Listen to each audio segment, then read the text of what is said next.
చాలా కేరింగ్గా చూసుకుంటూ ఉంటారు. ఇక ఒకరోజు రుద్రాణి అయితే కావ్య మెట్లు దిగుతూ ఉండగా మెట్ల మీద ఆయిల్ పోసి కావ్యను కింద పడేయాలని చూస్తుంది. ఇక అది ముందే గమనించిన రాజ్ అయితే కావ్యను తన చేతులతో పట్టుకొని వెళ్లకుండా ఆపుతాడు. అప్పుడే అక్కడికి వచ్చిన రుద్రాణిని ఆ మెట్ల మీద వెళ్లేలా చేస్తాడు. అప్పుడు రుద్రాణి మెట్ల మీద నుంచి కింద పడిపోతుంది. ఇక రుద్రాణి హాస్పిటల్ పాలవుతుంది. అదంతా చూసిన రాహుల్కే అర్థమవుతుంది. ఇంట్లో అందరూ కూడా ఒక సైడ్ అయిపోయారు. అందరికీ తెలిసిపోయింది మేము ఎలాంటి వాళ్ళమో, ఇక మేము ఏం చేసినా కూడా యూజ్ లేదు అని చెప్పి రాహుల్ కూడా సైలెంట్ అయిపోతాడు. ఇంట్లో ఫ్యామిలీ మెంబర్స్ అందరితో కలిసి సంతోషంగా ఉండడం మొదలు పెడతాడు.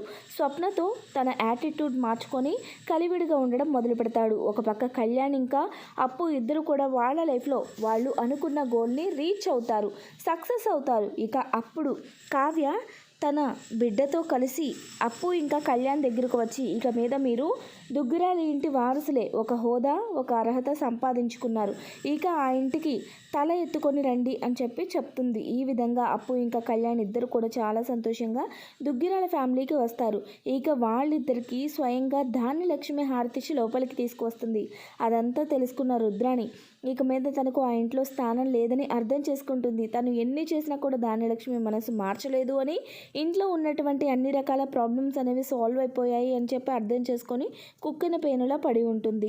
ఇక రాహుల్లో వచ్చిన మార్పు కూడా చూసి ఇక తనేం చేయలేదని అర్థం చేసుకుంటుంది.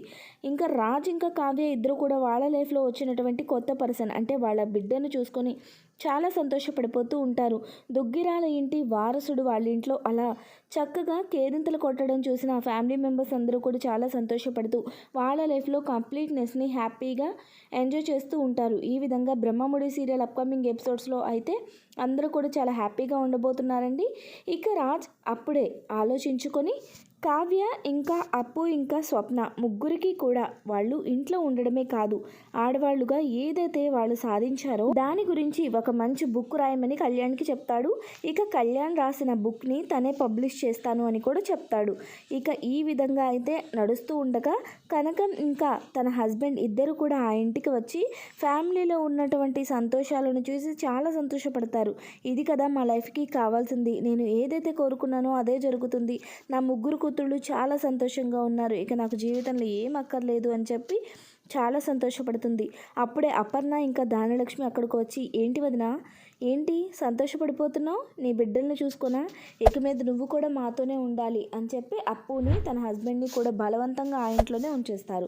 ఈ విధంగా బ్రహ్మముడి సీరియల్ అప్కమింగ్ ఎపిసోడ్స్లో అయితే జరగబోతుందండి. అంతా సంతోషాలే. ఈ విధంగా సీరియల్ అయితే ఎండ్ కాబోతుంది. వీడియో నచ్చినట్లయితే తప్పకుండా లైక్ చేయండి, ఛానల్ని సబ్స్క్రైబ్ చేసుకోండి. Thanks for watching friends.